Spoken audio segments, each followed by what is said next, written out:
Barcelona has finally played some decent football. Xavi has created some pretty decent experiments that have been exciting, with Christensen finally playing CDM, and yet the game was ruined by terrible refereeing. Welcome to La Liga. But before the Roque mishap, the game was pretty exciting because we finally saw Christensen playing as a CDM, but his deployment was pretty interesting because it wasn't the same as it has been for previous pivots.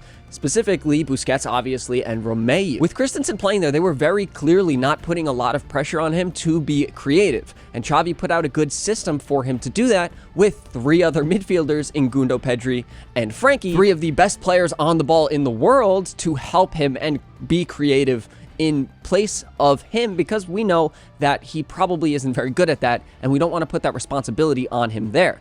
Without that responsibility, he looked phenomenal defensively, really good defensively, and he lost the ball a few times when he was in possession, but he did a good job to either have a clean foul or win the ball back to make up for it. He looked really good in ways that Romeu hasn't this year, and honestly, he covered space in a way that Busquets couldn't do last year. Now, Busquets comes with certain possessional qualities that obviously Christensen doesn't have now, and will likely never have, because a lot of players don't have. He does a really good job of providing a certain solidity to the middle of the park, something that this team has been desperate for so long, and so it's very good to see them have some strength and solidity there finally. The only chances they were conceding to Alaves were basically hope and pray crosses from out wide, and honestly, I take those chances. I'll let them cross the ball and do that with Araujo there. You know, I trust him to win those headers. Christensen provided a solidity in the midfield that we didn't really have to worry about too many chances coming through there, and it was very good. This team looked really good.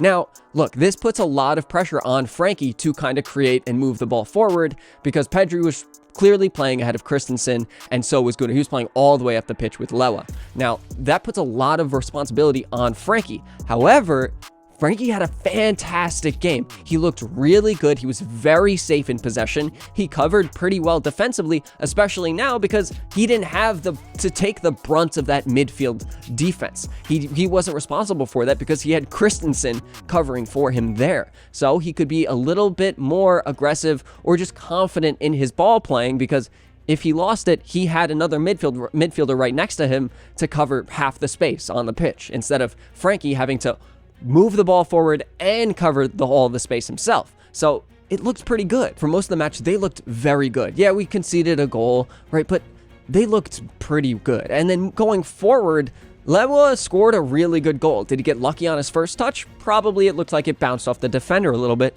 but it was a great finish, and it looked really, really good. Gundo was incredible. He had a fantastic game. Not only did he have a really good finish, but that was a great ball to Lewa, and he looked like clearly the most threatening player in the first half. Pedri also looked phenomenal, and I want to give credit where credit is due. Roque looked really, really good when he came on for Gundo. Now, it's disappointing that he got two unbelievably terrible calls. Both of the calls for his yellow cards were probably not fouls at all, let alone yellow cards. And on that second call, it also looked like the ref played advantage for Pedri. So shouldn't that have been called back when they lost the ball immediately after he put his arm out for advantage? Whatever. I feel bad for Roque and the whole team, because at that point, basically any momentum was gone, and it sucked so much life out of this squad. Obviously, going down to 10 men when you're up by 2 and everything is flowing well, but I don't know, you know, and so I'm not going to hold it against the team for not being incredible in the final moments of that match, just because it's hard to do that when everything was going so great, and then bam, the energy that was just brought on to your team to create some more movement and pressure up top was gone. I also think that the combinations of Roque and Lewa were fantastic in creating space for both of them, but I'm going to speak a little bit about that more in my video that's going to come out sometime tomorrow, covering Robert Lewandowski and what's going on and how we can recover from him. But it looks really good, the combination of the two of them up there together, and it works pretty well when we have a player able to create width on the left. I'm worried Cancelo might be hurt or something. I'm not exactly sure why he went off or what happened. He looked fine in the first half, put in some dangerous balls, but also looked exposed defensively. But honestly, I'm okay with him being exposed defensively when we have 4 center backs on the pitch. And Koundé, Araujo, Cubarsí, who looked wonderful today. He looked really good. And Christensen. So I think it's an interesting setup, and I really like the solidity of it. Sure, it is not going to be as comfortable in possession with Christensen there, but if you can cover that, bringing in 4 midfielders, you know, it might work. Obviously, you can't always do that. Sometimes you're going to need a little bit more attacking prowess, and honestly, they didn't exactly create a ton in the first half because probably Christensen wasn't helping out a ton, and that makes sense, right? But then they got into the flow of everything, and it started working out a little bit better. They started figuring it out, creating some chances. That ball from Pedri to Gundo was incredible from the both of them. Very good work from the two of them. And so I'm excited to see how that works. And I'm also excited to see how it would work with Roque playing instead of Gundo. Obviously, it worked out. Roque scored such an easy goal, but if they have to build up or break down a defensive team more than they had been leading up to that goal, I could see it being a little bit troubling for the side. Since they were up by 1, Alaves wasn't exactly sitting back as much as they might have been if they were, say, in the lead or drawing.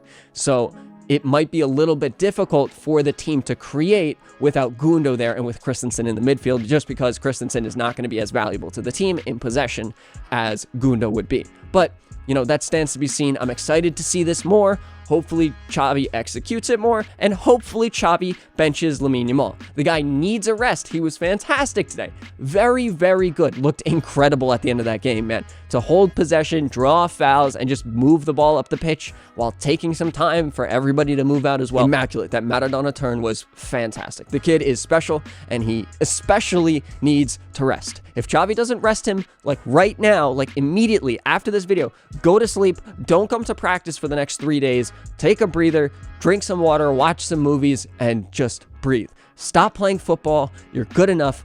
I don't want to see you play in the next match. Okay, we have a whole week until that match, so he's going to get a lot of rest anyway, the whole side is. And another thing to be happy about is that Inigo Martinez is back. You know, we saw him get some minutes at the end of the game. He didn't really do much. He didn't have a ton to do, but that offers another substitution there for Barça, and it takes a little bit of pressure off him. I don't want to see him starting every single match, and I want to keep the 4 center back setup right now. I really like the way it looks, and so I like the idea of being able to swap out Barça and Inigo Martinez depending on who needs rest, and obviously being able to switch them out for Araujo and Koundé as especially Araujo probably needs rest as well.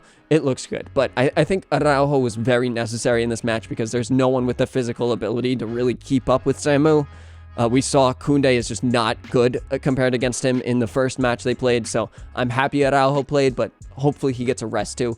The whole team gets a week off though, so good things are coming. This team looks really good. But for everybody on the second channel, here's a little sneak peek to what's coming out tomorrow.